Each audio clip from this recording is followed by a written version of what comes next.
levar nosso pensamento a Deus, a todo o plano espiritual, que possa nos ajudar hoje com a nossa palestrante e que a gente saia daqui um pouquinho melhor do que a gente entrou e que a gente possa mudar os nossos pensamentos para se melhorar e fazer a nossa reforma íntima. Eu pedi para a doutora uma prece, uma mensagem que fosse... eu queria fazer um negócio diferente. Então ela me passou uma mensagem muito bonita que tem a ver com o que ela vai falar, tá? Voe pelos céus do Senhor. Esse é o título. E é do irmão João, que é uma entidade que se manifesta na Fraternidade do Grande Coração, que é o centro que a doutora tem lá em Campinas. Bom, tenham em mente que o verdadeiro amor se faz por ações, por sentimentos. As palavras são belas se usadas com a finalidade maior da ação, da caridade. Tenham em mente que a ação do bem aproxima o Senhor de suas almas, liberta o espírito que almeja o crescimento. Tenham em mente que o Senhor tem o amor infinito, e neste infinito está também o seu amor. Então, todos fazem parte do Senhor. A missão está na evolução, mas como evoluir? Como crescer? O mundo parece complexo, mas o que rege o verdadeiro sentido do universo, de todas as almas, de todos os seres, é o conhecimento do amor. Simples e complexo, simples e universal, simples e total. Por que ter vergonha de sentir amor? Por que ter medo de sentir amor? Por que ter receio em amar? O verdadeiro amor liberta, faz voar a alma pelos céus do Senhor. Voem pelos céus do Senhor, completando o universo. Evoluam. O sentimento fundamental é o sentimento universal. Libertem-se para o amor. Libertem-se para serem amados. Se os homens se permitissem a isto, a terra estaria pronta para a paz. Tão simples e milhares de anos para encontrar esta simplicidade. O amor está salvando.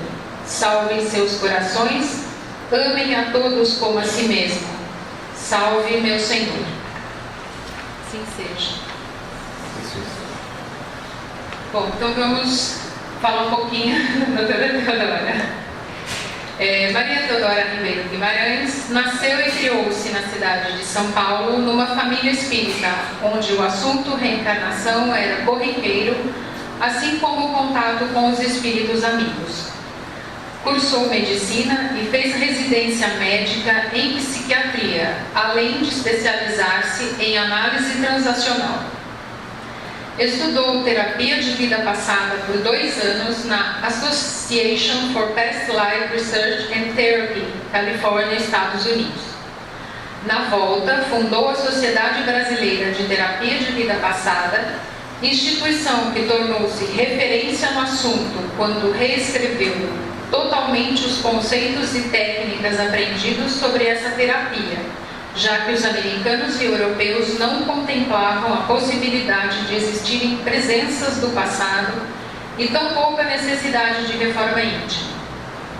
Fundou posteriormente a Fraternidade do Grande Coração, entidade da qual é diretora espiritual e que hoje se dedica a ser uma escola online com milhares de alunos no mundo todo, disponibilizando cursos gratuitos em Umbanda esotérica e ensinando a eficiência do modelo quântico na caridade e na evolução.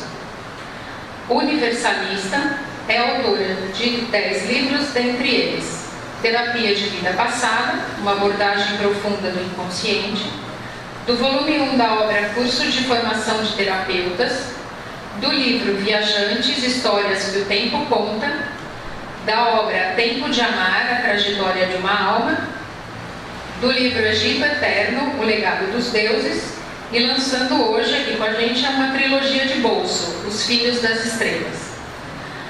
Atualmente, ela se dedica a escrever e discutir os modelos de entendimento da vida e dos ciclos das civilizações e a projetos que facilitem o entendimento e a descoberta de quem realmente somos a caminho do amor universal. Hoje eu falei bastante, né? Pode vir, doutora Teodora.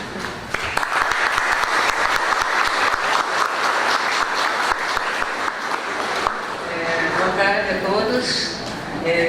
Esqueçam todas essas coisas chiques que ela falou, tá? Quanto mais a gente aprende, só aumenta a nossa obrigação, não é verdade? Até porque nós não estamos aqui de férias nesse planeta, não é mesmo? Então, eu gostaria de contar com a paciência de vocês hoje, agradecer ao centro aqui que nos convidou, a paciência de vocês que vão nos ouvir um pouquinho aqui, e me disponibilizar para responder as perguntas de vocês. Quem tiver perguntas muito pessoais, né, e achar que não deve fazer agora, né, em público, pode escrever depois e a gente vai tentar responder a todos, ok? Olha, tem alguém lá de mão levantada. Oi? Falar um pouco mais alto. Falar um pouco mais alto? É que a caixa de som lá do fundo. Dá para ouvir agora? Legal. Então tá bom. Então hoje, algum de vocês esteve na palestra de Limeira, não? Então vocês que estiveram na palestra de Limeira vão ter um pouquinho de paciência, porque nós vamos ter que repetir uma partezinha da palestra, né? Porque lá nós falamos só das dores emocionais, não é verdade? E aqui nós vamos falar das dores humanas, como todas as nossas dores físicas, as nossas dores morais e também as nossas dores emocionais, espirituais, todas essas coisas que se compõem a dor humana, né? Então, eu gostaria, em primeiro lugar, pedir a vocês que deixassem de lado por um momento, né, as suas verdades muito particulares sobre o entendimento da vida e da morte, sobre o entendimento das coisas, inclusive se abrissem um pouquinho para ouvir outros modelos de entendimento. Aquela história da árvore, vocês lembram?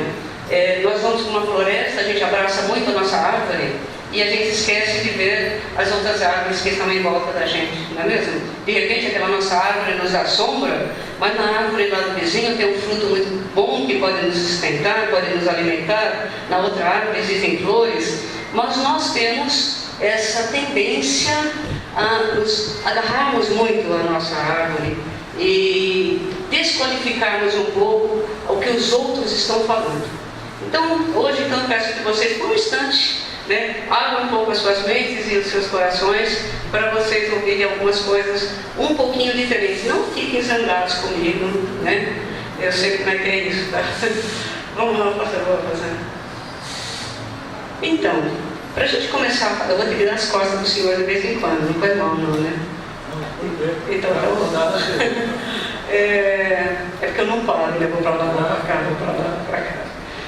Então, assim, nós hoje precisamos começar a pensar para a gente poder chegar nas dores humanas.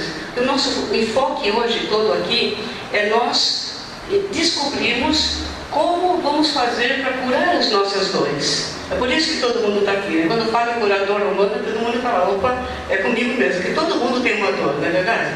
Tem alguém aqui que nunca passou por nenhuma dor, nem emocional, nem física? Isso não existe, né? Então, existem diferentes maneiras de entendimento da vida.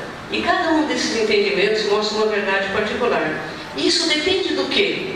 Depende do local que a gente nasceu, não é verdade? Depende da família que a gente foi criado, depende da cultura onde a gente foi criado e onde a gente se inseriu aqui no universo. Tem alguém aqui que nasceu muito longe daqui? Todo mundo aqui é de Piracicaba? De onde é? Paraguaçu. Tem alguém que é de outro estado? Da onde? Nossa, Rio Grande. E aquele pessoal lá do fundo, de onde é? Rio de Janeiro. De onde? Rio de Janeiro. Rio de Janeiro. Rio de Janeiro é pertinho. Tem alguém do norte? Do nordeste? Nossa, nós não deixamos ninguém entrar hoje. Mas não tem importância, né? Vocês podem ver como que funcionam essas coisas, né? Na minha família, eu nasci numa família espírita, né? E eu sou antiga, né? Então, o que acontece? Quando eu estava no grupo escolar, naquele tempo era grupo escolar, né, Marcelo? Grupo escolar. Eu não podia dizer que eu era espírita. Né? Alguém passou por isso? Montão, né? Tudo idoso, né? A gente não podia dizer que era espírita. Então, meu pai, que era um sábio, meu pai era um sábio, né? Ele estava aqui no planeta, a gente não sabe nem porquê. Para vocês terem uma ideia, eu nunca vi meu pai sem estar sorrindo. Né? Então, uma coisa, ele era espírita, era médico e tal.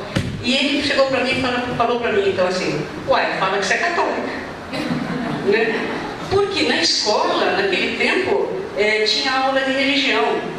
E ninguém perguntava qual era a sua religião. Não tinha essa coisa de ser politicamente correto, né? Eles chegavam lá, aparecia o padre e dava aula de catecismo. Ué, né? Católico.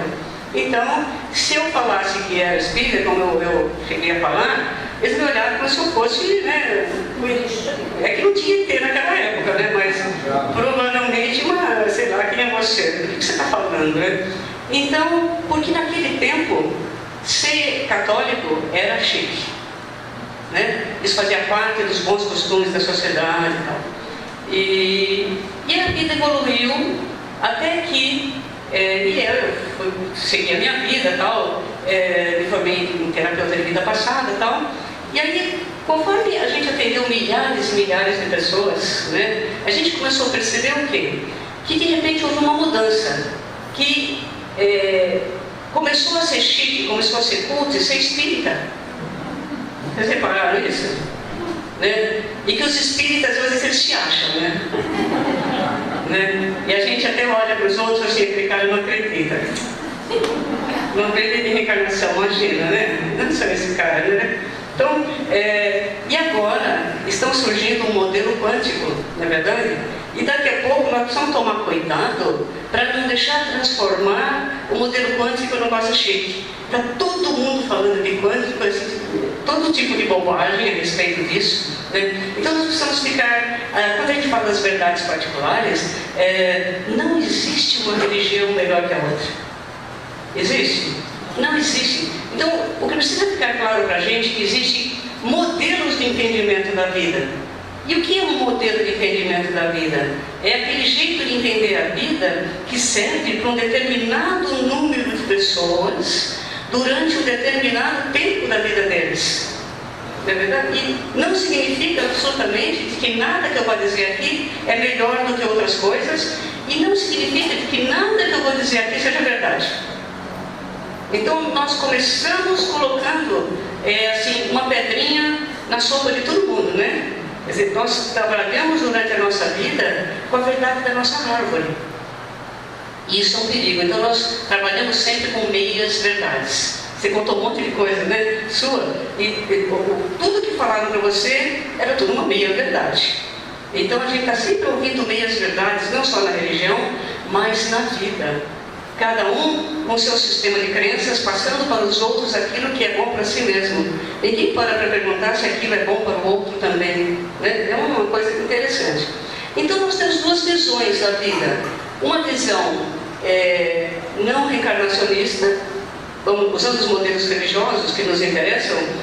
Nós podemos falar do modelo católico, por exemplo, ou do modelo das religiões reformadas, né? Evangélicos, protestantes e outras religiões que não contemplam, né, a reencarnação. Vocês sabem, algum de vocês deve saber, lógico, o que significa a palavra católico? A palavra católica, ela vem do grego. Ela significa para todos, universal. Olha como é que é a verdade dentro das religiões. Quando a igreja foi sistematizada e fundada, a igreja católica, pressupunha-se que aquilo era a religião universal, que era uma verdade absoluta. Né? E hoje a gente vê que não é bem assim. Então, isso é uma coisa que nós trazemos já dentro de nós há muito tempo, como um condicionamento do que é bom, do que é ruim. Então, nós precisamos tomar um pouco de cuidado com essas coisas, porque o tempo todo nós passamos por esses enganos. Então, hoje em dia já tem gente dando o nome de universal para outras igrejas, não tem? e se arvorando em detentores absolutos da verdade. E a gente sabe que não é bem assim. Então, quando nós vamos verificar então na visão reencarnacionista da vida, nós vamos falar apenas de dois modelos, né? O modelo espiritualista, que tem um monte, né, de religiões que entram nesse modelo espiritualista, e o modelo quântico. Vocês reparam qual é a semelhança que existe? Porque a diferença é fácil, né? Um fala em reencarnação, o outro não. Mas qual é a semelhança? A maioria dos modelos religiosos, se não todos os modelos, eles buscam uma recompensa, né? Ou alguém aqui não está pensando em ir para uma cidade espiritual legal, né? Se não pode ser nosso lar, pode ser outra qualquer, mas ali, né, tal. Então, o católico quer ir para o céu, não é verdade? Os muçulmanos querem ir para o paraíso. E cada religião mostra qual é a recompensa. Já pensou se a gente pudesse ser bons sem esperar nenhuma recompensa? Será que nós seríamos mesmo? Difícil, né? Mas então você pensa, bom, eu vou para o céu, lá ou tal, né? Ou eu vou para uma cidade espiritual e vou rever os meus parentes, ou sei lá o que está dentro desse modelo. Você fica mais animado para prestar sua caridade, para ser uma boa pessoa. Então, o tempo todo, nós estamos esperando as recompensas. E outra coisa, todas as religiões, de uma forma geral, eles se colocam como donos da verdade. Então, nós temos que começar hoje a pensar nas meias verdades. Porque quando a gente colocar o modelo quântico para vocês, esse modelo quântico não é para ninguém deixar de ser espírita, deixar de ser qualquer coisa. O modelo quântico, é uma ideia quântica, não é nenhum modelo, é uma ideia quântica, apenas pode transformar o que vocês já fazem num modelo mais eficiente. Na cura, nós estamos falando de dor, né? O tempo todo, tá, gente? Nós estamos o tempo todo falando de dor. Então, às vezes, tem alguma ideia que vem desse novo modelo que pode transformar as pessoas em pessoas mais eficientes na caridade. Porque, afinal de contas, é verdade que nós estamos esperando o céu, né? Essa cidade espiritual, sei lá o quê. Mas não deixa de fazer caridade com uma porção de gente. Não é isso? Quando você vai lá no centro e faz o seu trabalho e tudo mais. Muito bem, então nós temos aqui esses pontos em comuns entre todos esses modelos de entendimento da Bíblia. Vamos lá, Rosana? Muito bem. Quando a gente fala do modelo espiritualista, do entendimento das dores humanas, vocês estão enxergando lá no fundo? Dá para ver todo mundo? Esse vídeo vai ser disponibilizado lá no nosso site, em vários sites, e quem quiser a gente manda para o site da pessoa, não tem problema, a pessoa pode rever com essas coisas, não se preocupe, tá? A gente vai disponibilizar isso aqui. Então esse modelo espiritualista do entendimento das dores humanas, o que é básico para vocês, para nós espiritualistas? Nós falamos em reencarnação, não falamos? Então nós estamos supostamente falando da manutenção da nossa identidade, não é isso? Então eu fui a Joaninha, fui a Mariazinha, fui o Joãozinho e agora eu sou a Teodorinha, né? Mas de vida para vida eu continuo mantendo o meu ego, quem eu sou, não é isso? E qual é o outro ponto em comum entre todos os modelos espiritualistas? É o modelo evolutivo, não é isso? Nós entendemos nesse modelo espiritualista essa trajetória do homem sobre o planeta ou outros planetas na história de uma maneira linear, não é isso? Aí começa a entrar um pouquinho de areia na sopa, né? Por quê? Entre essas milhares de pessoas, por isso que são meias verdades, nós estamos criticando, estamos mostrando, a gente tem que pôr a cabeça para pensar e acrescentar coisas no que a gente faz. Então, assim, fazendo terapia de vida passada, eu descobri uma terapeuta, foi aluna minha que é Ivete, está perdida aí em algum lugar, né? O que a gente viu? Atendendo milhares de pessoas, a pessoa vai então na regressão. A regressão na terapia de vida passada não é aquele voltar, então você volta 10 anos, 20, não. Você dá um estímulo para a pessoa dentro de determinada técnica e a pessoa vai direto àquela vivência passada, né? E ela vai revivenciar. Depois a gente vai explicar para vocês como funciona. Mas o que a gente observa é assim: você não vai para uma vida, vamos supor, na Idade Média, né? Então nós estamos lá na Idade Média e o meu amigo André aqui na Idade Média vai supor que ele foi um cavaleiro medieval, aquele bem ruim, não fica feliz não, tá? Daquele bem ruim que saía matando todo mundo, fazia, acontecia, não sei o que, fez, aconteceu, matou gente pra caramba, né? Mas aquilo era, de acordo com os padrões da época, era normal, né? Só que de repente, em outras vivências, o que é que acontece? Se a gente for para um modelo evolutivo, ele tinha que começar a melhorar, né? Ele vai parar numa vivência aqui, por exemplo, na época da escravidão no Brasil, e ele é um senhor de escravos. E ele mata todo mundo, tortura, estupra as moças e faz, acontece, arranca os olhos. Eu sei, espera um pouquinho.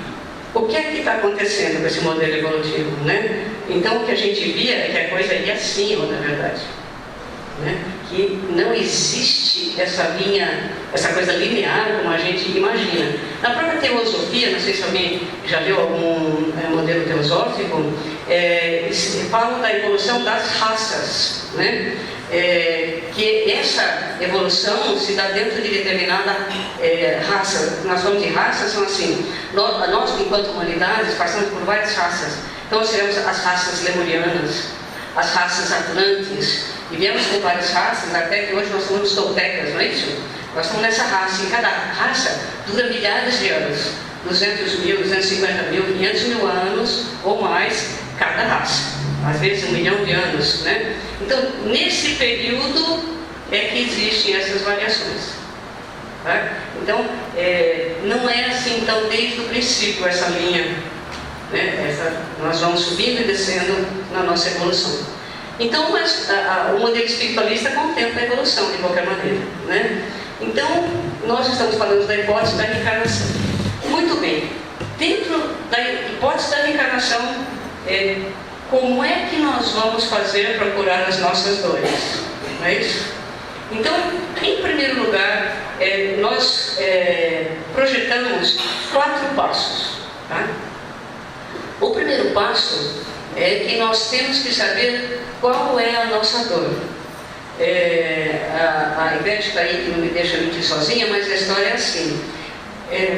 99% dos clientes que vão ao consultório do terapeuta de vida passada, eles vão levando um problema, não é? E em 99% das vezes o terapeuta mostra para ele que tem que tratar de outra coisa.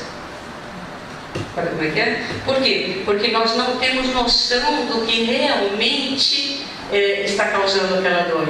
Nós queremos começar a construir a casa pelo telhado. E a gente tem que começar por baixo. Então a gente tem que começar a identificar qual é o nosso temperamento. O que é temperamento? Temperamento, na verdade, é o nosso caráter. A gente não fala caráter porque nós estamos condicionados a entender caráter como mau caratice, né? Então não é isso, nós inventamos um nome chique, então a gente fala nosso temperamento. Mas o que é o temperamento? Temperamento é aquela coisa que a gente vem trazendo de vida para vida. Aquele jeito que a gente gosta de se comportar. O espírito gosta de se comportar, o jeito que o espírito arrumou para resolver as coisas na vida. Então, por exemplo, a maioria de nós vem consertando as coisas na vida puxando a espada, né? Como é que era antigamente? Ninguém puxava a espada, você, opa, eu tenho que puxar a espada também. O problema é que hoje a gente continua puxando a espada, né? Ninguém fala qualquer coisa, vocês... Né? Já tem um chilique que já fala alto, né? Hoje nós temos uma tendência a sermos prepotentes. Então, o nosso temperamento são essas coisas maravilhosas que o espírita fala que não tem, né? Porque ele trabalha no centro, vai para o céu, não tem nenhum obsessor. Na verdade, o espírita não tem um obsessor, tal. Mas o que acontece? Nós somos ou prepotentes, depois a gente vai explicar o que é isso, mostrando as diversas patologias, tá? Fiquem calmos, não é para ninguém se suicidar, então assim, ou nós somos prepotentes, ou nós somos invejosos, ou nós, eu não, todo mundo já falou eu não, né? Ou nós somos egoístas, ou nós somos orgulhosos. Sabe aquele negocinho que está lá escondidinho? E o problema é que, na maioria das vezes, nós não temos noção, nós não temos consciência disso. Eu sempre perguntava para meus clientes, né? Você não sabe? Não. Então tá. O que é que os outros falam de você? Do que é que os outros se queixam de você toda hora? Você é chato? Você é mandão? Né? Você é egoísta? Você não sei o quê? Né? Então, todo mundo dá risada, né? Todo mundo já sabe, né? De mim falam tal coisa, né? Pois é. Mas as pessoas se comportam no estilo Zagalo. Eu sou assim mesmo, vocês vão ter que me engolir. Né? Porque nós não pensamos na necessidade dessa libertação desse temperamento para que a gente possa ser feliz. Nós nunca vamos conseguir resolver as nossas dores, sejam físicas, sejam emocionais, sejam espirituais, não importa, se nós não descobrirmos realmente quem nós somos e não promovemos essas mudanças lá de baixo. Né? Então, essa é uma das primeiras coisas. A segunda coisa são as presenças. São os nossos desafetos do passado, o que os espíritas e outros espiritualistas chamam de obsessores, não é isso? Nós não chamamos de obsessores para os nossos pacientes católicos não saírem correndo do consultório, né? Não pense que a gente só tem cliente espírita, não, mas 50% são católicos, que chegam no consultório, no centro terapêutico do terapeuta de vida passada, depois que ele já passou por tudo, né? E chega na base, seja o que Deus quiser. Eles chegam, esses malucos aí vão fazer comigo, né? Mas não faz a menor diferença para a cura da pessoa. Ela pode achar que é aquela imaginação dela, não importa, ela vai parar do mesmo jeito, né? Então, essas presenças do passado, como é que, mesmo eu sendo tão boa pessoa, eu trabalho no centro, eu vou na igreja, eu vou na missa 3 vezes por semana, eu vou no templo, não sei o que, eu faço todas essas coisas, por que é que eu continuo sendo perturbado, né, por uma presença? O que vocês acham? O que é que nos une a uma presença? Você tem alguma sugestão? Todo mundo tem, mas não fala, né? Sintonia. Sintonia, exatamente. Então, que tipo de sintonia? Nós, seres humanos, vou falar para os antigos novamente, né? As pessoas têm cabelo branco aí e tal, né? Da senhora, né? É assim, na casa do meu avô, né? Acho que o seu avô também tinha, da sua avó, tinha o quê? Tinha um rádio de ondas curtas, sabe aquele radião? Assim, que na frente tinha um negócio de pano na frente, 2 botãozão assim, né? E era uma maravilha aquilo, né? E aquele radião, ele sintonizava em ondas curtas. Então ele pegava a Voz da América, BBC de Londres, né? Ele pegava essas coisas. Por quê? Porque a onda curta, ela se propaga para cima, né? Nosso amigo engenheiro aqui, não deixa eu mentir sozinho, né? A onda curta se propaga para cima. E o ser humano, quando está bem, nós aqui, provavelmente todo mundo agora, devemos estar vibrando em ondas curtas, né? Você pode ver quando você entra na igreja, aquelas imagens de santos, o santo está tudo olhando para cima. Quando você vai rezar, a gente sabe que aquela vibração vai para cima. Mas quando a gente não está tão bem, né, nós começamos imediatamente a vibrar em ondas médias. A onda média, ela corre ao resto do planeta. Você pega o seu carro, sintoniza uma estaçãozinha lá, de FM, né? Na primeira curva da estrada, não pega mais, né? Bate no morro, seu carro vai embora, a onda sai correndo atrás, o programa sai correndo atrás de você para pegar você do outro lado. Não é isso? Então, quem é que vibra em ondas médias? Divino, né? Os nossos desafetos do passado vibram em ondas médias. Mas o que é que provoca essa sintonia? Existe uma única, não adianta a gente querer inventar outra coisa, né? Uma única coisa que nos faz entrar nessa sintonia com essas presenças. Não é afinidade, não, é a nossa irritação. Nós somos tudo irritadinho, né? Porque nós queremos tudo do nosso jeito. Sabe quando o mundo, as pessoas vão fazer as coisas do nosso jeito? Nunca, né? Nós vamos morrer duro, seco, preto, e nunca o mundo nem ninguém, aliás, ninguém está aqui para atender as nossas expectativas, não é verdade? Mas a gente, eu quero, não é do meu jeito, né? Nunca está certo, viu, gente?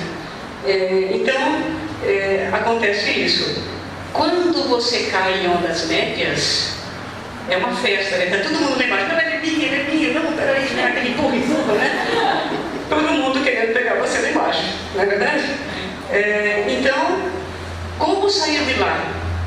Leva uma semana, um mês para você conseguir se sintonizar de novo, porque muito antes de você conseguir se sintonizar de novo, você já se irritou com outra coisa. Então isso significa que a gente passa mais ou menos o tempo todo mal acompanhado, né? Esse modelo espiritualista, não é verdade? Então, e aí a gente reclama que dói aqui, não sei o que, não durmo bem, ai meu Deus, não sei o que, mas quando... Muito bem, então nós precisamos ficar atentos a essas pequenas verdades, né? Depois a gente vai chamar das humildes verdades, que nós precisamos ser humildes para a gente conseguir ter um olhar menos míope para nós mesmos, porque a gente fala disso para os outros, né? Você tem que ser mais bonzinho, e pipipi, popó, só que a gente não faz isso na vida da gente mesmo. Outro ponto interessante dentro desse modelo da terapia de vida passada da sociedade brasileira é o seguinte: o ectoplasma. Isso é um assunto mais comum, né, para quem trabalha em ciência espírita, porque o ectoplasma é aquela substância semimaterial que é usada em trabalhos de cura, né? Ele foi muito bem explicado pelo professor Matheus Tubino, da Unicamp. Ele tem até um livrinho muito interessante chamado um fluido vital chamado ectoplasma.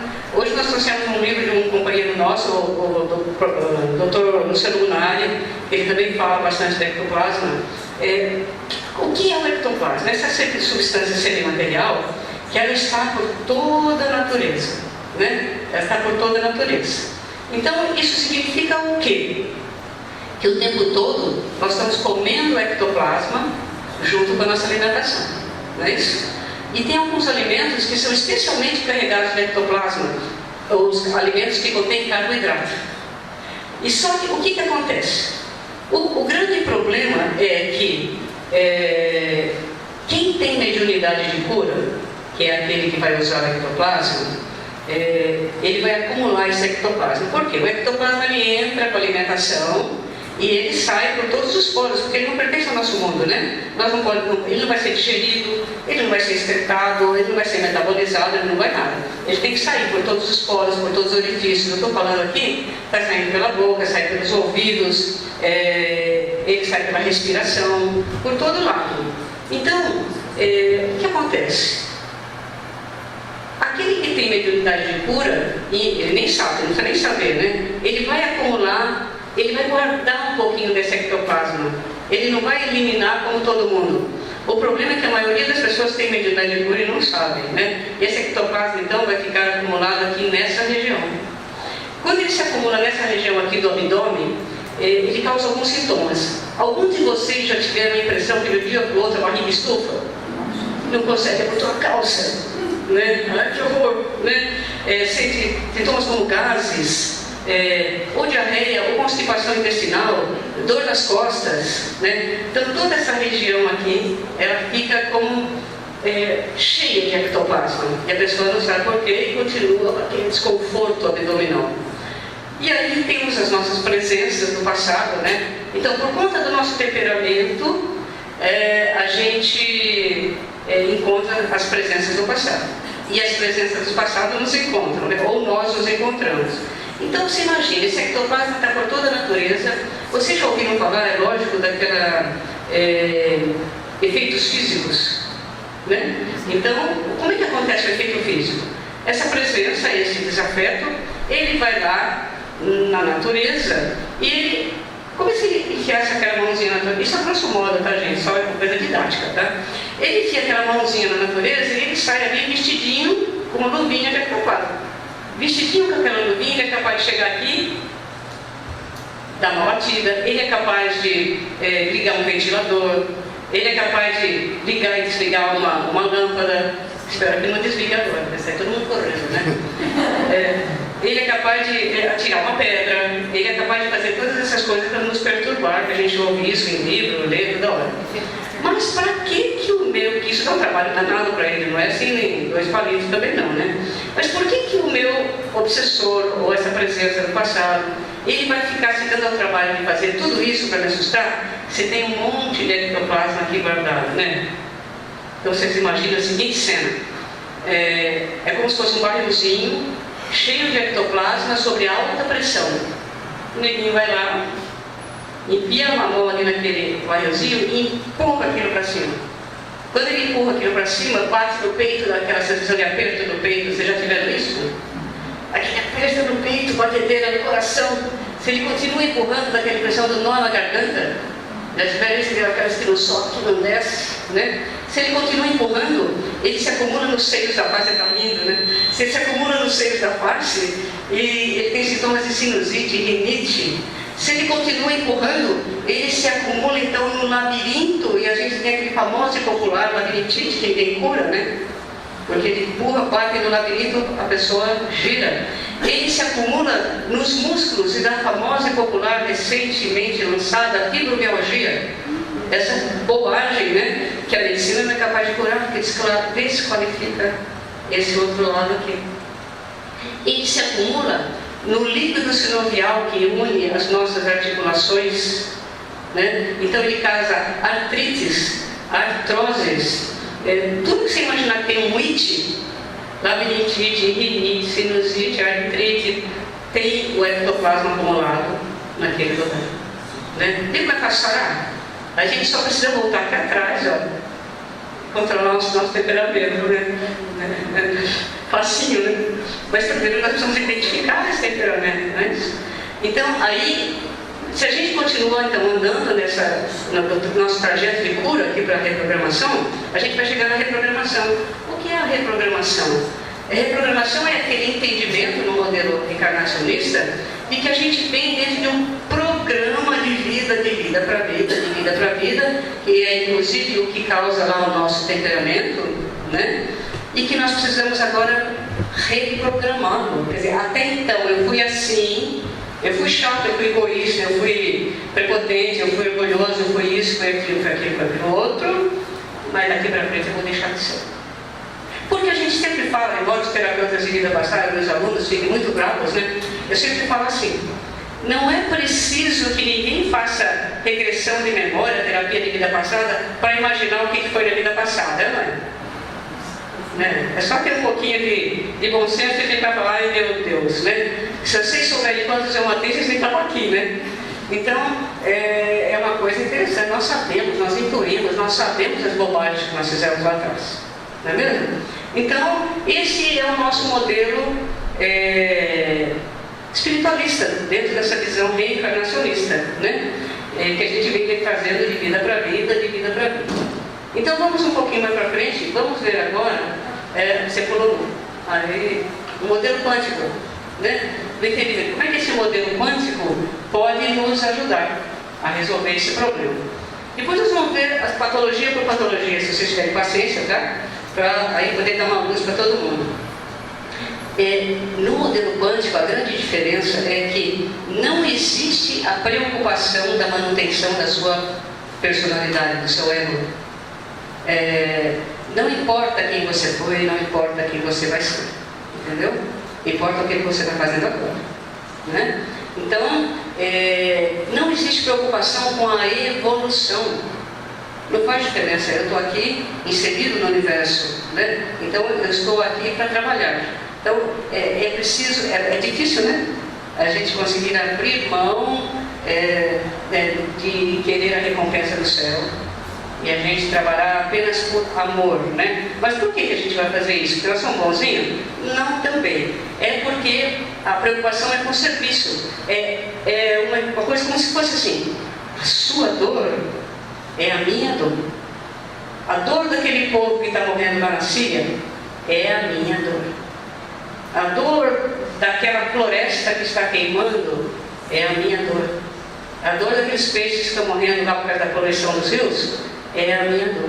Então, nesse modelo quântico, nós somos todos um com o universo. É difícil a gente imaginar isso, mas se a gente fosse imaginar o nosso corpo humano, imagina que você está com uma pedra no sapato, ou com um calo, o sapato está apertando, aquelas coisas, né, maravilhosas, né? Compra um sapato novo, lindo, né, maravilhoso, fica dando aquele sapato novo que vai causando uma bolha nos pés. Então, o que acontece? Você está feliz? Você pode até estar rindo, mas seu pé está doendo. Então, quando a gente pensa nessa multiplicidade de identidades, é como se a gente falasse que o nosso pé não faz parte do nosso corpo. Não é? Quer dizer, ele faz parte do nosso corpo. Como é que eu posso ser feliz se o outro está sofrendo lá? Como é que é? Então, aquela dor precisa ser a minha dor. E eu preciso fazer alguma coisa, eu sou responsável por aquele cara que vai morrer na Síria. Como fazer isso? Nós vamos contar para vocês, tá? Já. Né? Isso pode incrementar, porque nós passamos muito tempo esperando que os outros façam por nós, né? A gente espera que o santo faça, que o guia faça, que não sei quem faça. Nós assumimos na vida uma atitude passiva. No modelo quântico você se torna um pouco mais proativo, né? Você já parou para pensar o que a gente faz às vezes? Então nós estamos aqui, nós estamos lá assistindo televisão, né? E a pessoa passa aquela notícia horrível. A maioria de nós já nem liga, né? Mas se ligássemos, somos boas pessoas, aí ele vai para o quarto dele, faz uma prece, por exemplo, e pede para o guia. A mensagem que foi do Pai João, né? E ele pede para o guia ir lá fazer, ajudar, não sei o quê. Você acha que o guia já não sabe o que ele tem que fazer? Se você dizer para ele? Né? Então a gente parte dos pressupostos que não são exatamente verdades. Então, nós precisamos ver como é que funciona isso aqui. Nesse modelo de somos todos um com o universo, não existe tempo nem espaço. Isso significa o quê? O que eu posso fazer não existindo tempo e espaço? E não existe a tal humanidade. Por exemplo, sou eu e você. Eu e vocês. Eu e Deus. Não, somos todos um. Quando a gente junta essas duas coisas, e somos todos um, não existe tempo e espaço, portanto eu posso fazer caridade onde quer que eu esteja. Eu posso fazer caridade para aquele cara que está na Síria, ao eu de outro já fala, como? Como que eu vou fazer isso? Isso seria um milagre, não seria? Eu chegar e conseguir sanar a dor daquele que está sofrendo lá na Síria. Pois bem, então, quando a gente consegue entender isso, esses milagres, essa magia, ela se dá pelo pensamento, porque não existe tempo e espaço. Eu pensando aqui, eu posso, e você faz parte de mim, eu vou atuar na sua dor, é a minha dor, eu vou lá e ponho um band-aid no meu pé que está doendo. Então eu tenho condições de curar qualquer pessoa. A gente pensa assim, mas isso é muito vaidoso. Não, isso é muito prático, na verdade. Jesus não falou, podeis fazer os mesmos milagres que eu faço? Só que a gente não acredita. E a gente se torna meio peso morto no universo, esperando que o guia, que o santo, que esses grandes avatares façam por nós. Nós poderíamos fazer a nossa parte, um pouquinho mais. Então, acontecem esses milagres. Como que acontece o milagre? Por exemplo, exemplos de milagres, na terapia de vida passada. Como é que é possível você ir lá e saber da sua vida passada? Não é verdade? Porque não existe tempo. Todas essas nossas vivências passadas é como se elas estivessem plasmadas no universo e qualquer um pode acessar essas vivências. Por exemplo, quando a gente fala de pesquisa psíquica, aquele último livro que a gente lançou, do Egito Eterno, é a mesma coisa. Como é que você pode saber de uma história que aconteceu há 5.000 anos atrás? Né? E aí explica não só como é que essas coisas acontecem, mas como que aconteciam aquelas coisas lá, como é que a gente pode interferir na matéria. Por exemplo, seria possível que a gente ainda acredite que no Egito aquelas pirâmides foram construídas pelo homem? A pedra mais levinha que existe lá, ela pesa 15 toneladas. E aí, a pirâmide tem milhares de pedras. Então você imagina que os caras vindo no riozinho, põe a pedra, já afundou o barco, não dá, com a pedra do lado. Impossível. Aquela pedra da esfinge, vocês conhecem a esfinge? É aquela figura de leão com rosto de humano. Aquela pedra é uma única pedra, ela pesa 700 toneladas. E já está provado que ela está lá há mais de 12 mil anos. Quem foi que levou para lá? Então foram esses homens das estrelas, essas humanidades das estrelas, que elas sempre vêm em socorro das nossas humanidades, por elas mais diversas razões. E eles promovem então esses milagres, que eles conseguem interferir nas leis da natureza. Não é mesmo? Ele tira aquela pedra de lá, porque na região do Nilo, do Rio Nilo, inclusive, não tem pedreira. Só tem pedreira de terra mole, calcária, que não serve para isso, né? Então não é verdade que aquilo era túmulo, nada disso. Mas eles eram capazes de produzir esses milagres, eles mudam as leis da natureza. E é assim que nós promovemos as nossas curas também. Nós somos capazes de mudar as leis da natureza também e promover as curas com o nosso pensamento. Por exemplo, você pensa em Jesus. Como é que Jesus andou sobre as águas? O que ele fez para andar sobre as águas? Né? A gente pensa em milagre, a gente não está pensando como.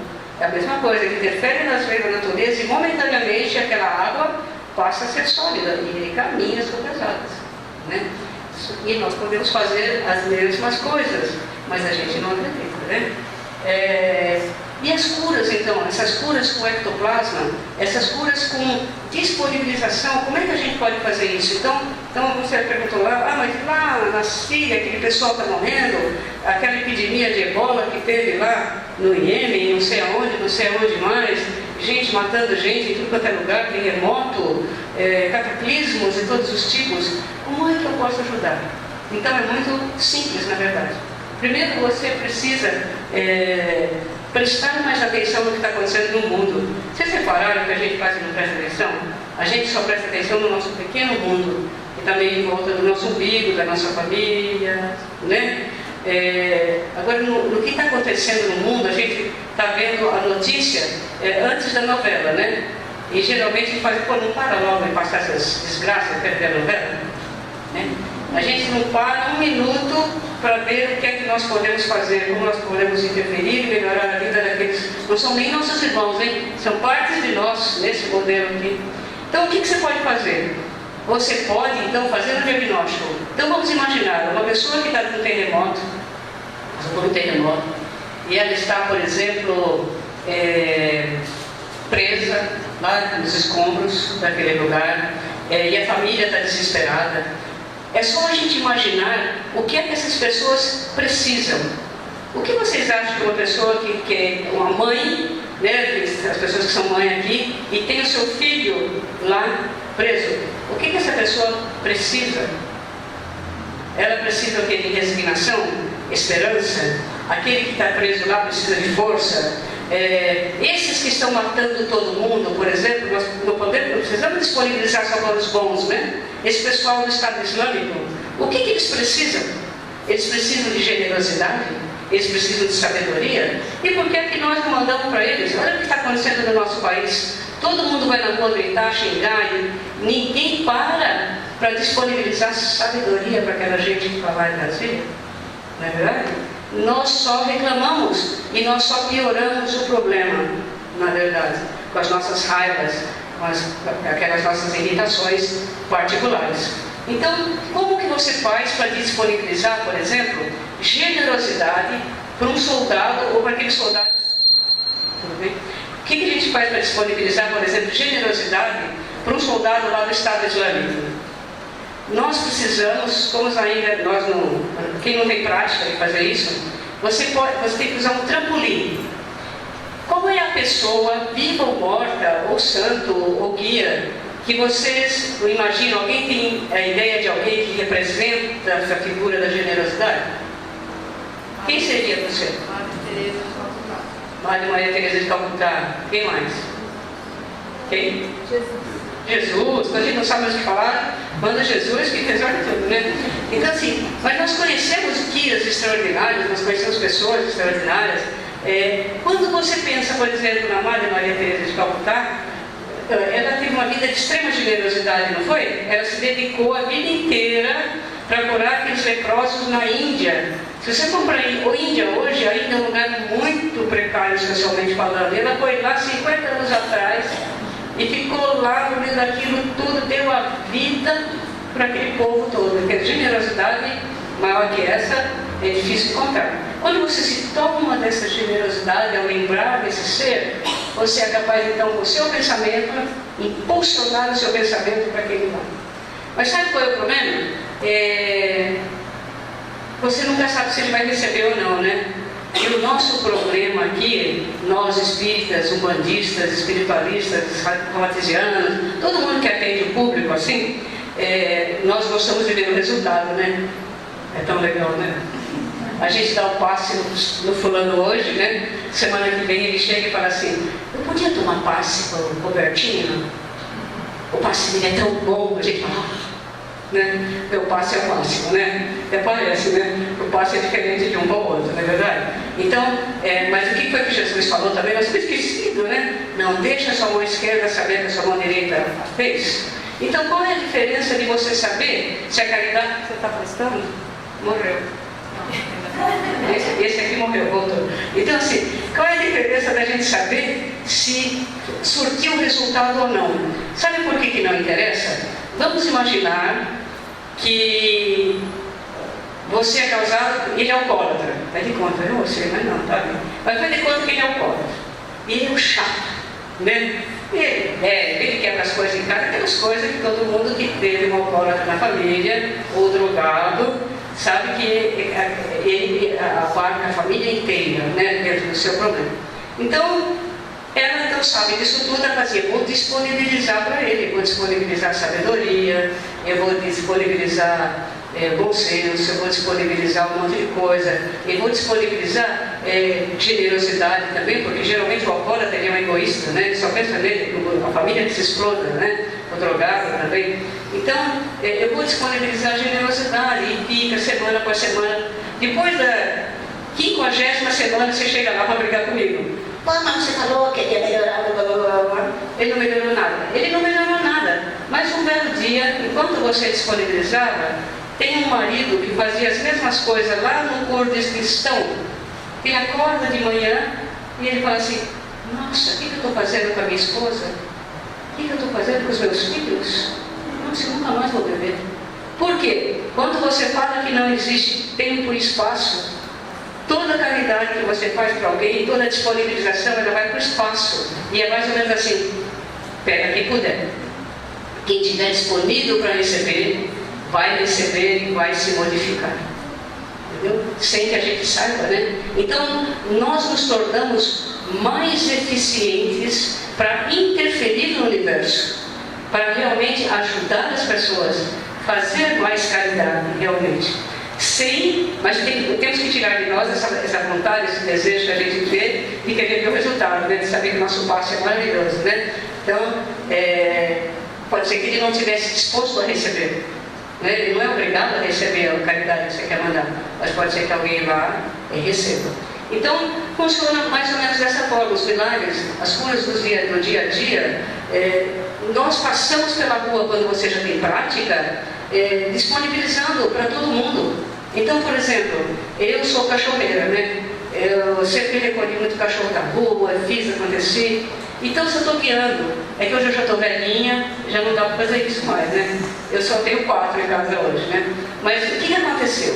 O que acontece? Eu estou guiando o meu carro, por exemplo, e eu vejo um cachorrinho em situação de risco, eu não posso parar no meio daquele trânsito, não posso fazer nada, eu imediatamente começo a disponibilizar para ele e para as pessoas que estão em volta dele.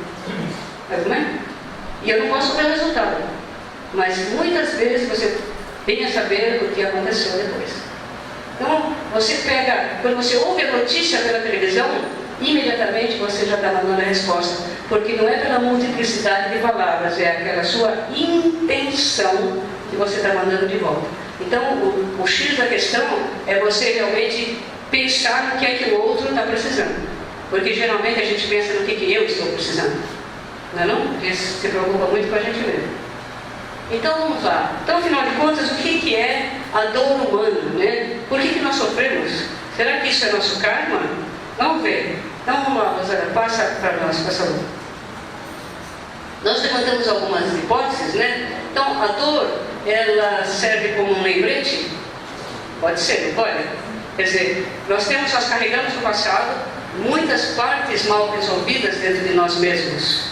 Quando a gente junta isso aí, essas partes mal resolvidas dentro de nós mesmos, com uma crença que a dor conduz o espírito a Deus, você não vai sarar nunca. Você vai ficar só cuidando da sua dor, mas você não se liberta. E a libertação, ela passa, mas eu tenho raiva do outro. Como é que eu vou me libertar? O que isso tem a ver com a minha cura? Porque se você não para de ter raiva dele, o que acontece? Você se torna escravo dele, né? Você vai passar a vida inteira preso a ele. Então, nós temos que tirar da cabeça essa coisa da crença também, porque se fosse assim, o que Jesus falou? Jesus falou assim, vinde a mim os pequeninos, não falou? Mas em nenhum momento Jesus disse que esses pequeninos eram sofredores. Esses pequeninos são os humildes, né? Os sofredores só sofrem, né? Sabe? Então nós precisamos parar de sofrer, né, gente? Sofrer não torna a gente eficiente na caridade. Se eu estou doendo aqui, como é que eu vou prestar caridade para o outro ali? Eu estou mancando também. Se eu estou com depressão, como é que eu vou dar uma palavra para aquele lá que está com depressão? Então vamos parar, né, com essa coisa de ter que se sofrer para chegar no céu, né? Isso não resolve o nosso problema. Nós precisamos ser humildes. Humildes para quê? Humildes para saber quem nós somos, né? Então vamos lá. E uma diferença interessante ali é a diferença entre reforma íntima e modificação do ser. Você falou isso agora há pouco, né? A reforma íntima, no modelo espírita e em alguns outros modelos espiritualistas, é a evangelização, não é isso? Então, mas vocês já repararam que mesmo pessoas muito boas, muito evangelizadas também sofrem? Se a reforma íntima resolvesse os nossos problemas, todos os nossos problemas, nós não sofreríamos. O que falta é aquela modificação lá atrás do temperamento, lembra? Eu vou no centro 3 vezes por semana, vou na missa 18 e tal, e falo que continua doendo isso aqui. Porque você não se modifica, você fica fazendo caridade para os outros, e você? Né? Não qual que é a caridade que vai ser dentro de casa? Qual casa, né? Essa casa aqui. Então, se você não se modificar, você vai fazer 18 reformas íntimas, você vai continuar sofrendo. Tá? Nós precisamos parar de sofrer para poder sermos mais eficientes. Então, o que a gente coloca aqui então? O que é mais importante, o hoje ou o amanhã? Nós passamos muito tempo preocupados com o amanhã. Nós passamos muito tempo querendo ir para o céu. Nós passamos muito tempo querendo ir para uma cidade espiritual. A gente passa muito tempo pensando no amanhã e esquece de resolver as coisas de agora. Continua sofrendo, vou para o centro mancando, né? Eu vou para o centro sentindo dor, eu vou para o centro brava com meu marido, deixei meu marido bravo em casa comigo, mas eu vou para o centro. O que adianta? Não é mesmo? Quando você chegar na cidade espiritual, você vai carregar todos os problemas que já carregava de vida passada. Está tudo ali, né? Vai ter que levar para uma próxima vida, porque se você não resolveu ainda, o que adianta? Então, você fez um monte de caridade. Pois é, contou um pouquinho e tal, mas faltou essa grande modificação do ser. Por quê? Aí o que o porteiro lá vai dizer para você, né? Pois é, você fez, vamos pôr no meu caso, né? Você fez, eu chego lá e falo, acho que não vai dar para você entrar não, tal, essa cidade, acho que não dá nada, segundo andar, tal. Eu chego e falo, pô, cara, mas eu fiz 2.000 palestras, né? Ele fala, mas estava programado aqui no meu livrinho para você fazer 4.000. As outras 2.000 você não fez porque você estava doente. Você estava com dor aqui, dor não sei aonde, estava com não sei o que, não sei o que, não sei o que, né? Então, vamos parar de sofrer, minha gente, pelo amor de Deus, porque só a evangelização não vai resolver a entrada lá, né? Muito bem. Então, nós precisamos deixar de cuidar um pouquinho de quem somos hoje, né? Porque a gente não permaneça escravizado aos nossos problemas, aos nossos defeitos, às nossas dores. Nós precisamos nos libertar disso tudo. Vamos lá, Rosana. O que nós precisamos então? Nós precisamos saber quem somos nós, de verdade, que é o que vai nos libertar. Quais são os nossos defeitos? As nossas verdades são muito particulares, como a gente viu até agora, não é isso? Nossas verdades são particulares, as verdades das religiões são muito particulares. Nós trabalhamos o tempo todo com meias verdades, né? Então, nossas verdades são baseadas em nossos sistemas de crenças, né? No nosso condicionamento. Nós somos condicionados desde criança a fazer isso ou aquilo. Determinadas coisas são bonitas, determinadas coisas são feias. Então a menina tem que sentar, tem que arrumar a sainha assim, você tem que fazer tal coisa. Nós temos dependendo de onde a gente nasceu, a gente tem um monte de condicionamentos na cabeça do que é certo e do que é errado. Então, e nós não temos consciência disso, né? Geralmente, nem dos nossos defeitos. Nós funcionamos muito no piloto automático. Então a gente fala bastante assim, se você quer parar de sofrer, você tem que começar a prestar atenção. Nós não prestamos atenção nas coisas, nós somos muito distraídos. Prestar atenção no que você está sentindo, de verdade, no que você está pensando, no que você está fazendo da sua vida, a cada instante. Porque senão você não se modifica, você não tem aquele clique, afinal de contas, o que é que eu preciso mudar em mim? Então, falta-nos um pouco de humildade, né? Aquilo que a gente falou, a gente se acha, né? Demais. Então, ainda mais quem trabalha com a caridade, a gente se acha que nós somos tudo o último biscoito do pacote, não é isso? Nós somos the best, né? Então, e não adianta nada, a gente continua com dor, a gente continua sofrendo, a gente continua com todos os nossos problemas. Então, nós poderíamos dizer o quê? Que a dor segura, então, com uma humilde verdade. A verdade de quem somos nós. Quando nós pudermos admitir para nós mesmos quem nós somos, olha, eu sou uma pessoa arrogante, ou eu sou um cara egoísta, eu sou um prepotente, eu gosto de mandar, ou eu sou chato, ou eu sou perfeccionista, eu sou isso, sou aquilo, sou aquilo outro. Cada um de nós tem um pouquinho, né? Cada um de nós tem uma coisinha, né? Senão a gente não estava aqui também, né, gente? Estava tudo no céu, né? Não estava por aqui ainda, né? Então, como fazer isso? Volta só um pouquinho no anterior. Não, está muito longe, depois eu volto se der tempo. Porque assim, quando a gente falava naquilo de que a minha dor, uma hora, já está acabando. A minha dor é a metade só, ainda vai ser não me mais um pouquinho, tá? A minha dor, a sua dor é a minha dor. Vocês já ouviram falar num projeto chamado Gaia?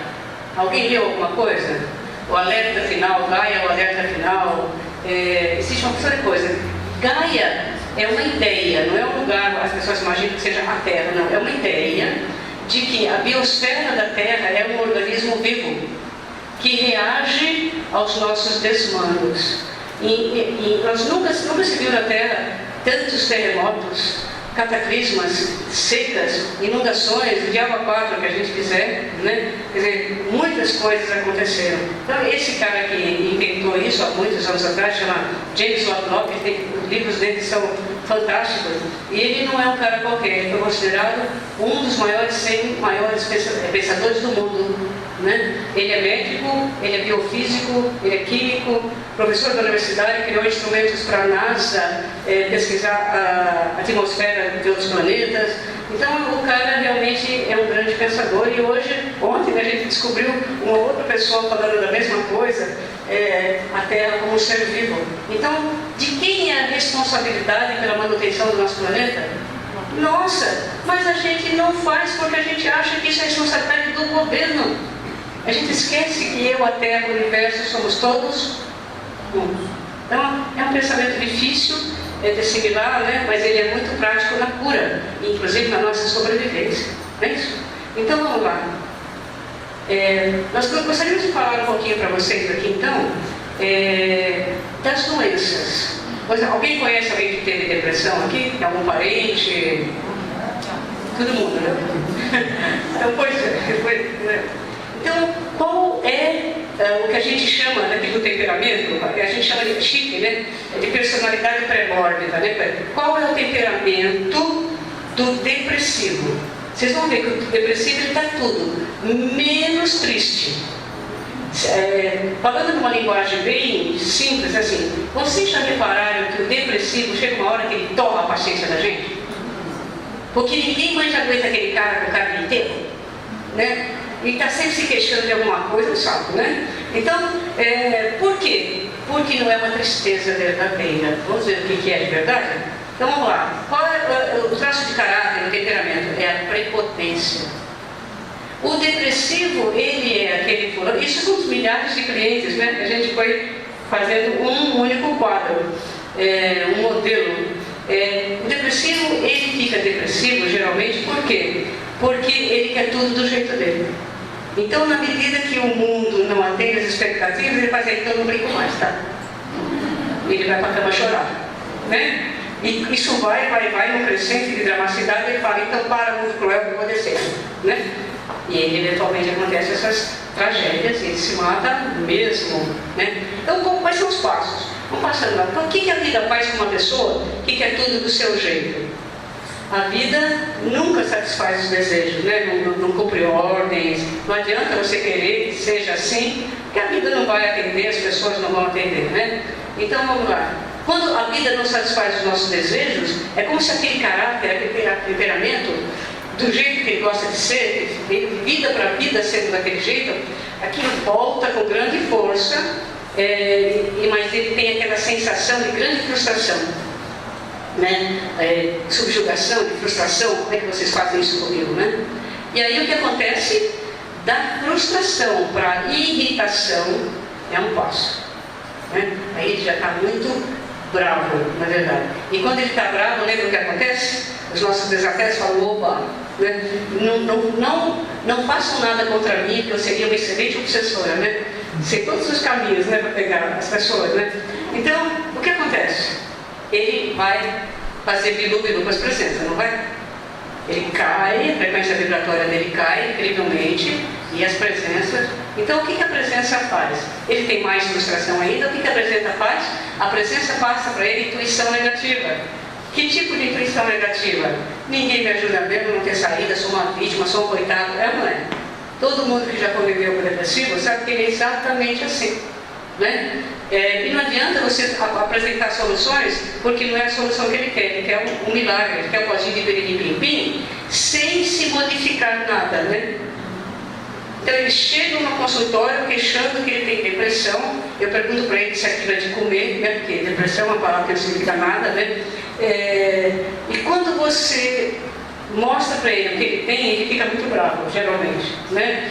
Mas nunca eu consegui curar nenhum depressivo enquanto ele não falou, então tá, eu sou assim não. Enquanto a pessoa não admite com a humilde verdade, né, que ele é assim mesmo, que ele é prepotente mesmo, que ele quer tudo do jeito dele, ele não tem saída mesmo. Então ele fica muito mais bravo ainda porque não tem saída, porque ele ajuda, porque isso, que aquilo. E o que acontece então? Aí ele entra em depressão. Aí ele vai para a cama chorar, tal, mas ele não está triste, ele está com raiva, ele está muito bravo, né? E aí todos aqueles sintomas, né? Que é a falsa tristeza, desânimo, lamentações, não sei o que, ideia de suicídio, isso causa mais irritação e aí o ciclo recomeça de novo. Não tem saída.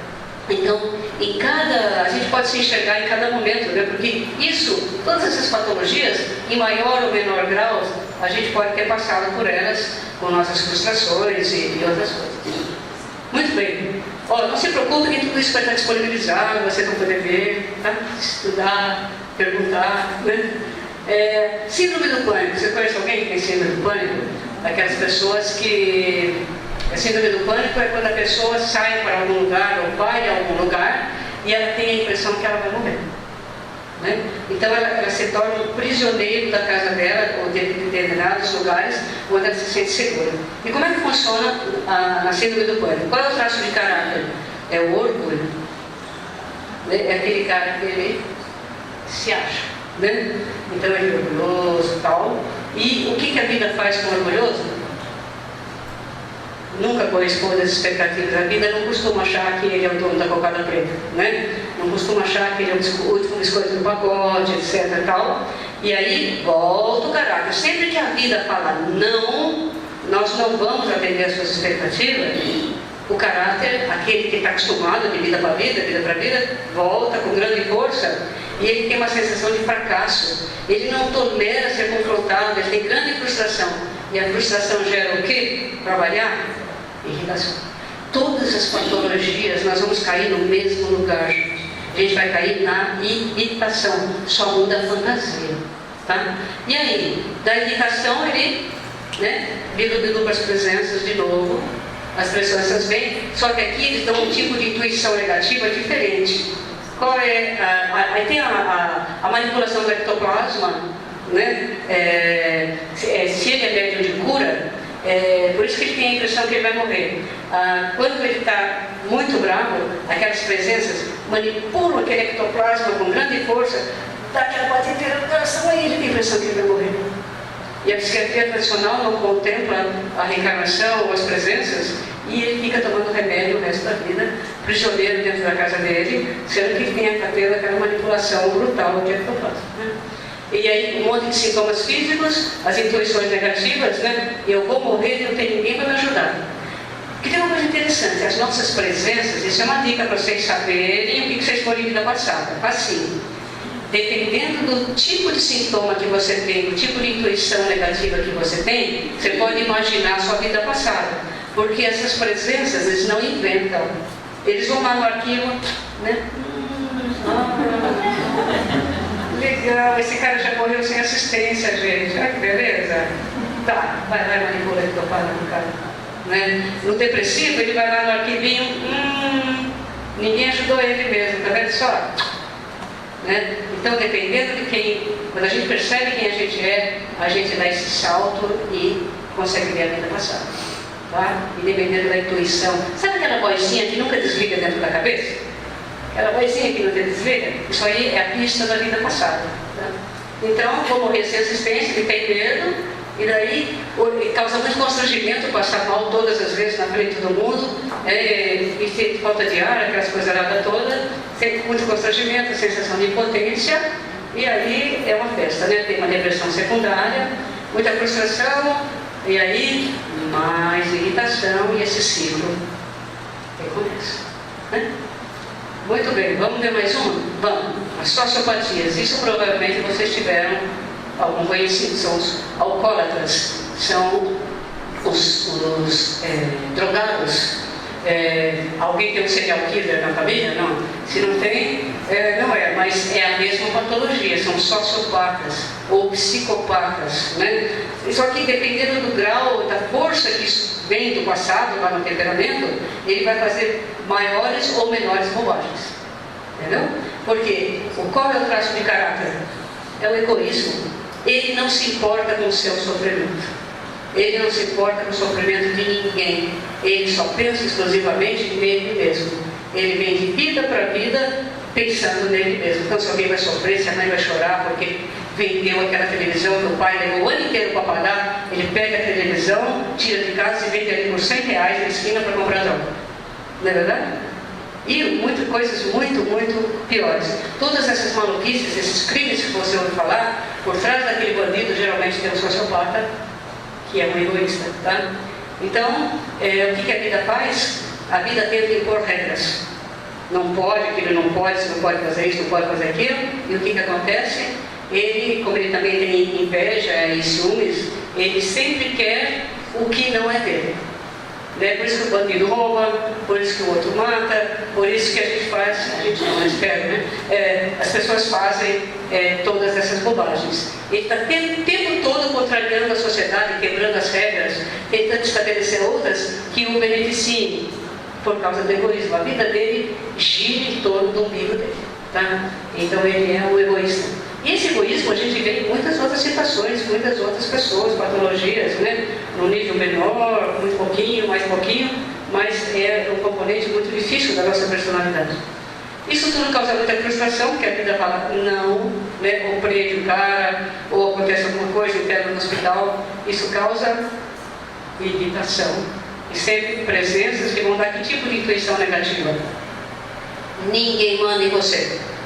Né? A presença sabe quem ele era no passado. Ele era aquele rei, ele era aquela pessoa que fazia tudo o que queria. Aí a presença vem no ouvido e fala: como é que você deixa os caras mandar em você? Vai lá, mata o cara, está fechando você. Vocês viram aquela história, né, daquele moço que matou o pai e a esposa do pai, né? Porque ele queria não sei o quê. Tá. O pai falou não para ele, não ia aumentar o salário dele, o pai matou. Ué, como não? Ninguém manda em mim, não é isso? Então, aparecem distúrbios de comportamento para satisfazer os próprios desejos e todas essas coisas. E aí a mesma coisa, ele continua a ser confrontado e recomeça o ciclo, né? Vamos lá, Rosana. A psicose, vamos falar isso aqui rapidinho. As psicoses são aquelas coisas que a gente chama de esquizofrenias, né? E que a gente sabe que psicose não existe. Psicose, geralmente, na minha clínica particular, eram os médiums desequilibrados, né? Como é que acontece isso? O que está por trás dessa pessoa, geralmente, é a intolerância. É uma pessoa geralmente intolerante. O que a vida faz? A vida está sempre contrariando, né, o intolerante. E aí, existe o quê? Existe um recrudescimento do caráter, sempre, né? Quer dizer, quando você contraria, a pessoa esperneia, né? E quando ela esperneia, nesse caso, como é muito grave essa coisa, o temperamento é muito forte. Quanto mais grave a patologia, mais forte é aquilo que ele traz de vida passada. Ele vai ter crises de agressividade. O problema é que, quando junto com isso ele é um médium, é uma combinação explosiva, né? Se junto com essa coisa toda, então o que acontece? Porque aquela personalidade pré-mórbida dele, aquelas lembranças, como ele é um médium sem controle, tudo aquilo de vida passada vem ao nível do consciente de uma forma confusa na cabeça dele. São aqueles delírios, aquelas alucinações, aquelas coisas todas, né? Então, coisas trágicas, visões, tudo passado volta, porque ele é um médium completamente desequilibrado. Como a psiquiatria tradicional não sabe o que fazer com isso, outro lado, né? Você é um esquizofrênico. Esquizofrênico significa exatamente isso, naquela personalidade fracionada, né? Porque ele lembra de agora, ele lembra do passado, ele lembra de múltiplas personalidades dele naquela confusão. Alucinações trágicas, ele tem medo, a sensação de impotência, e isso causa, para variar, né, a irritação. Aí vem mais presenças e aquilo vira mesmo uma bola de neve, delírios, intuições negativas, começa a lembrar do passado. Então vamos lá para frente, para a gente, os personagens estão todos na cabeça dele, e acontece o que eles chamam de surto psicótico, né? Quando a pessoa está completamente envolvida com suas personalidades do passado. Junto disso ele tem aquele temperamento dificílimo. Todo mundo pensa que o esquizofrênico é bonzinho, porque quando você o pega, ele já está com 25 anos, não sei o quê, aí você começa a perguntar para a família como que ele era na infância, ou na adolescência. Geralmente ele tinha o temperamento do cão, né? Era uma coisa assim muito, muito difícil. E aí, dá isso. Vamos lá. Transtorno obsessivo compulsivo, alguém conhece? Que tem esse famoso TOC, né? Agora estamos terminando. Vocês ficam calminhos. O que está por trás do TOC é o orgulho também. Essa é uma das doenças, essas manias que nós temos, né? Às vezes são muito graves. É o nosso orgulho. Ela é uma das mais graves que existem, porque elas imobilizam a pessoa. O que a vida faz para o orgulhoso? A vida critica, a vida não aceita, né? Vamos lá, vamos passando para poder chegar aos normóticos, né? Ele não dá conta, e geralmente, como ele é muito orgulhoso e a vida critica, ele fica com o orgulho ferido, né? E aí o que acontece? Ele tem inveja, né, das pessoas que dão conta da vida. Ele então é um cara que guarda rancor, e ele tem a capacidade de começar a fazer pequenas maldades, tá? Muita irritabilidade, chegam as presenças, e nesse caso existe uma intuição negativa específica. Todos os meus clientes que tinham TOC tinham a mesma intuição negativa. TOC é assim, vai ter até aquilo, eu tenho que andar, mas eu tenho que andar pulando, não pisar na linha, ou eu tenho que chegar no poste, na rua, dar 3 voltinhas e continuar. Eu passo por uma mesa de madeira, eu tenho que dar 3 batidinhas. O cara parece um louco, ele sabe que aquilo é horrível, mas ele não consegue parar de fazer todas essas coisas. Por quê? Porque a intuição negativa é assim: se você não fizer isso, alguém que você ama vai morrer. Então ele tem que fazer, porque ele carrega a culpa do passado. Então do passado a gente traz 3 coisas: culpa, raiva e medo, né? Culpa, porque nós já andamos matando uns e outros lá, né? Raiva e medo, porque nós também já fomos mortos. Então são coisas que acabam trabalhando a gente. Então, a presença, então, justamente como ele é orgulhoso, e no passado fez a presença passar mal, expôs ao ridículo, eles vão dizer o que ele tem que fazer. Você tem, então, que dar as 3 voltinhas. Tem aquela intuição, você tem que bater na madeira. E ele tem que cumprir esse ritual. Ele leva 2 horas para tomar um banho. Porque ele tem todo o ritual, começa por aqui, quando ele chega aqui, a presença fala, não está bem lavada, tem que começar tudo de novo. Né? Você já viu isso? Ele fica naquele banheiro, que não sai daquele banheiro, a gente, no hospital psiquiátrico, você precisa arrancar ele de fora do banheiro. É uma coisa horrível. Acho que é a pior patologia que existe. Vamos lá, então, aí o orgulho ferido, aquilo que a gente já sabe. Começa. Você vê como as presenças são sábias? Né? Ele sabe exatamente onde te pegar. Já que você é orgulhoso, eu sei de onde vem isso, você vai ver o que eu vou fazer isso. Então, quem nós somos sempre nos dá essa dica de quem nós somos e o que nós precisamos nos modificar em nós mesmos. Né? Então, agora tem a maravilha da história. Né? Agora nós vamos falar de nós. Você é normal? Ah, eu também. Então, assim, normais.